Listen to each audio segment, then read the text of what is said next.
આ રામાયણ છે. રામાયણ તમે જો ઘણા બધા એમ કે લંકા હનુમાનજી હળગાવી. હું એમ કહું હનુમાનજી હળગાવી જ નથી. લ્યો બોલો, લંકા વાળાએ જ હળગાવી છે. હનુમાનજી હળગાવી? દિવાળી કોને મૂકી હતી? તા ઓલો બચવા હાટું માણા ભાગા ભાગ આપણને કોઈ હળગાવે ભાગા ભાગ ન કર્યું.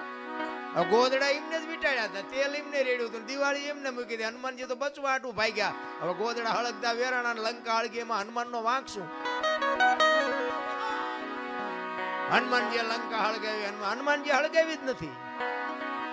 અને આખી દુનિયાને ખબર છે પાકું કોઈ કરતું જ નથી. બીજી વાત તમને કરું કે સીતાજી જનક મહારાજની દીકરી મિથિલા નરેશ હવે શિવ ધનુષ નું ઘોડો ઘોડો કરીને ફરતા હતા. અને પછી જનક મહારાજ જોઈ ગયા કે હવે આ શિવ ધનુષ ને મારી દીકરી જો ઘોડો ઘોડો કરીને ફરતી હોય તો આના મૂર્તિયા હાટું શું? આના માટે મૂર્તિઓ મારે કેવું ગોતું? એટલે પછી સંયમવર